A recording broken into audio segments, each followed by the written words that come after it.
10 years ago, the world went through a zombie apocalypse. Now in the present, the situation hasn't gotten any better, and the zombies have evolved in distinct types. The dumb zombies are the homers. They're slow and do stupid things like getting their tongue stuck on ice, so they're easy to kill. The smart zombies are the Hawkings. They are able to make plans, like taking the eye of a dead scientist to open a door with an iris scan lock. Lastly, there are the ninja zombies, who know how to sneak around and hide to catch their victims by surprise. In DC, there's a group of 4 survivors formed by Tallahassee, Wichita, her boyfriend Columbus, and her sister Little Rock. They've been sticking together for a decade and learned to fight in perfect teamwork. They make their way through the field and kill zombie after zombie without hesitation, bringing them down before they can even scratch them. After a long but very effective fight, the group finishes killing the whole horde and makes their way to the White House, which becomes their new home. For the first few days, things go great. They have lots of fun together and fix the decorations to fit their tastes. They also celebrate Little Rock's 18th birthday. Tallahassee has become a father figure to her and is very protective, but Little Rock is getting tired of being stuck with adults. She wants to hang out with people her age and not being called little girl, which Tallahassee doesn't understand. Some weeks alter, Tallahassee decides to celebrate Christmas in November and he gifts Little Rock a gun that used to belong to Elvis. Little Rock hates it because he's always giving her guns, so she leaves the room to shoot zombies in frustration. Later in the bedroom, Columbus surprises Wichita with a ring, asking her to marry him. Wichita gets nervous because she thinks all married people end up divorced, so Columbus gives her time to think about it. The next morning, the guys discover that the sisters left, only leaving a very vague note behind. On the road, the sisters are traveling in Tallahassee's modified car and agree they shouldn't have gotten attached. Suddenly they see someone ahead and Little Rock gets ready to shoot, but it's just a normal human of Rock's age called Berkeley. A month later, Tallahassee and Columbus try to entertain themselves at the mall, but Columbus won't stop whining about Wichita. Tallahassee mocks him and says they should go back to the road to start over. At that moment they're found by a zombie, so Tallahassee throws a bottle of alcohol and shoots it before killing the creature. Columbus is impressed but he doesn't think it's zombie kill of the year because that goes to a farmer that ran over a zombie with his tractor, making a hay cube out of it. Afterward Columbus goes to the candle store and shoots when he hears a noise, but it's just a girl named Madison. She's so glad to see another that she hugs Columbus and he invites her to come with them, ignoring Tallahassee's complaints. Later at the White House, the guys notice that Madison is pretty dumb, but Columbus is so desperate for company that he agrees to do the dirty with her anyway. In the middle of the night, Tallahassee hears a noise and searches for the source, shooting at the first sign of movement. It's Columbus, who dodges just in time. They go to investigate together and are shocked to find Wichita in the garage. She explains she came back for more weapons and that Little Rock is gone. She had a crush on Berkeley, who was a musician and a pacifist that survived based on conflict avoidance. Hearing this makes Tallahassee freak out, thinking his little girl has lost the way.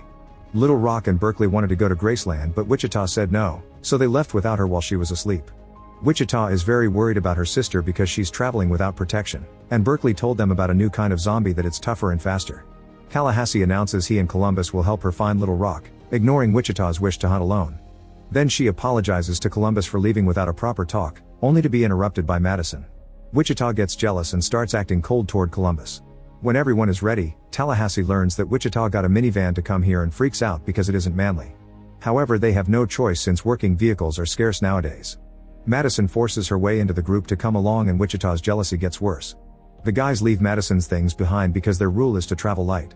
Meanwhile, Little Rock and Berkeley continue to travel together and Little Rock shoots at random objects like a money truck for fun. She then confesses she never got to try Mary Jane and Berkeley pulls out a bag full of it to share. The car gets full of smoke and Berkeley sings love songs for Little Rock. Back to Columbus group, Madison reveals she grabbed the ring from the bedside drawer, which annoys Wichita more. A passive-aggressive conversation starts between Columbus and Wichita over the subject until Tallahassee suddenly stops the car, causing Madison to fall forward and hit her head. It turns out there's a fancy bus nearby and they agree to change vehicles. On the way there, Columbus and Wichita continue to argue over their situation. Once they reach the bus, Madison opens the door and accidentally triggers the alarm, which gets the attention of a bunch of zombies. Following their old teamwork tactics, Columbus jumps on the roof of the bus and opens fire while giving Wichita and Tallahassee directions. The zombies start going down one by one without even a chance to hurt the group, thanks to the tactics they've been practicing for a decade. Unfortunately, Wichita's weapon gets stuck, but when a zombie is about to attack her, Madison shoots pepper spray at it, giving Wichita time to fix the weapon and kill it. They ignore the Homer running in the opposite way, and when another zombie jumps on the roof, Columbus dodges it to make it fall and the others shoot it dead. There's only one zombie left and Tallahassee quickly shoots it, but the creature keeps standing up.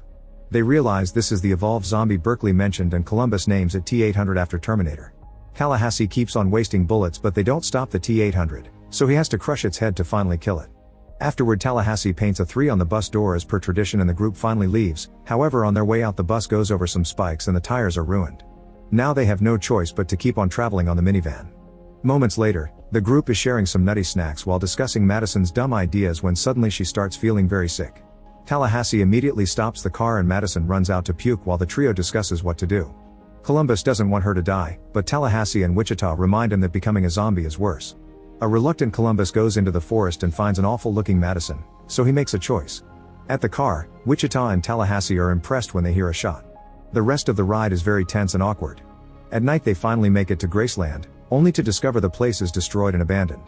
Disappointed, the trio keeps on driving while trying to think of their next move.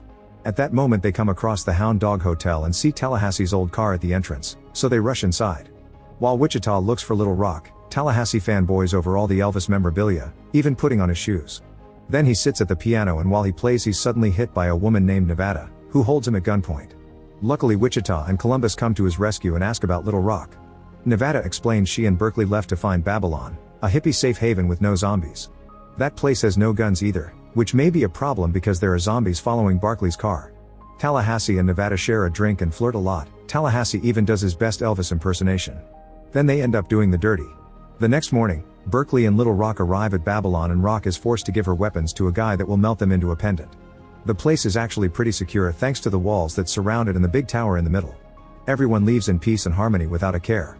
Back in the hotel, Tallahassee wakes up Nevada to show her how cool he looks in Elvis clothes. At that moment they hear a weird horn and run outside to discover a monster truck parking on top of Tallahassee's car. Furious, he goes to argue with the driver, whose name is Albuquerque and he happens to be a friend of Nevada's. While the men yell at each other, the others notice how similar they are, as if they were a satire of each other. Suddenly a second guy called Flagstaff comes out of the monster truck to support his friend Albuquerque since they've been traveling together. Flagstaff is a lot like Columbus and even has his own survival rules, although he calls them commandments. An argument ensues between the 4 men, who are acting like kids to impress the ladies. Eventually Nevada snaps and calms them down. Albuquerque and Flagstaff explain they came back because the T-800s have taken over the area.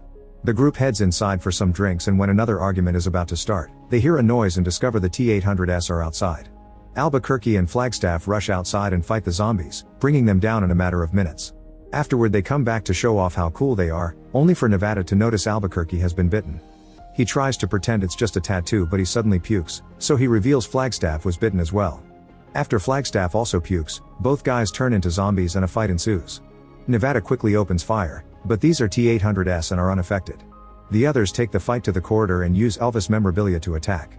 The zombies manage to corner the duo on top of a pool table, so they use the balls and cue sticks to defend themselves. The fight continues as the men and the zombies throw each other all over the place, which makes it hard for Nevada and Wichita to fire because they don't want to hurt the guys. Eventually Tallahassee manages to bring down Albuquerque with an Elvis statue then crushes his head with a guitar. At that moment Flagstaff tackles Columbus, giving Nevada the chance to shoot him in the head to kill him too. Tallahassee wonders if this can be zombie kill of the year, but Columbus thinks one better happened in Italy. A guy put up some mannequins to attract the zombies and dropped the Tower of Pisa on them.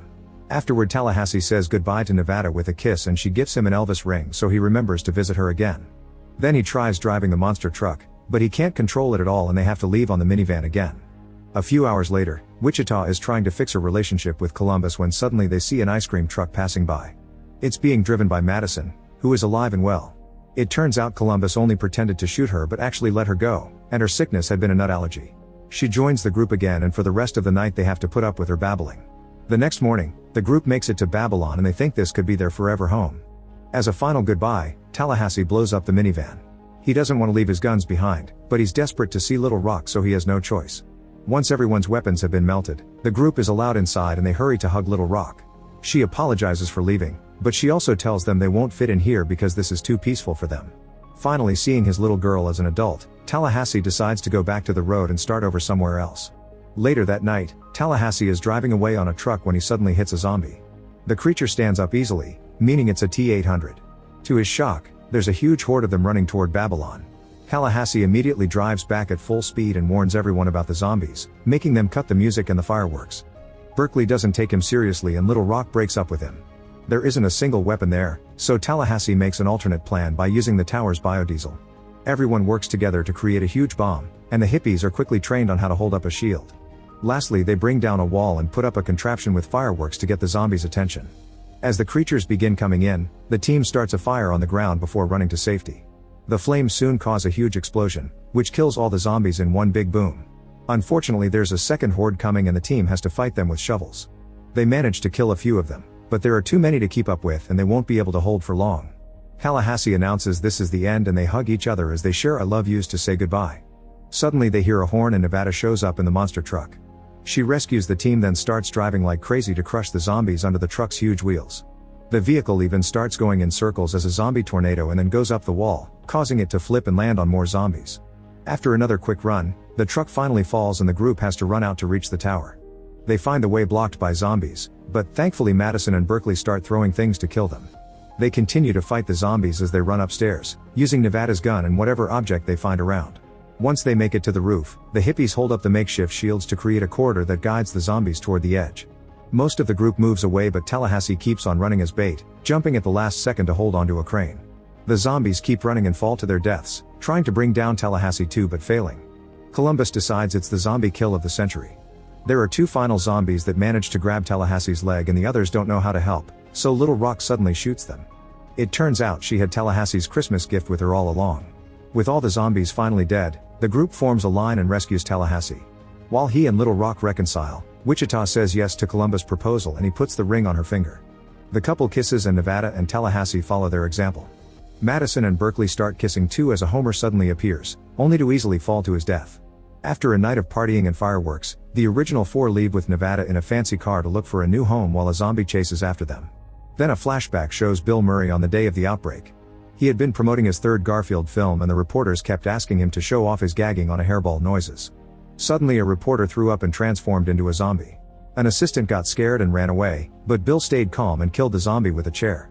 On his way out, he found a bunch of zombies in the lobby, but he still didn't panic. He continued to fight the creatures with the chair and any object he could grab, slowly making his way outside while saying he hated Mondays. Make sure to subscribe and turn on notifications so you can watch more videos like this. Thanks for watching.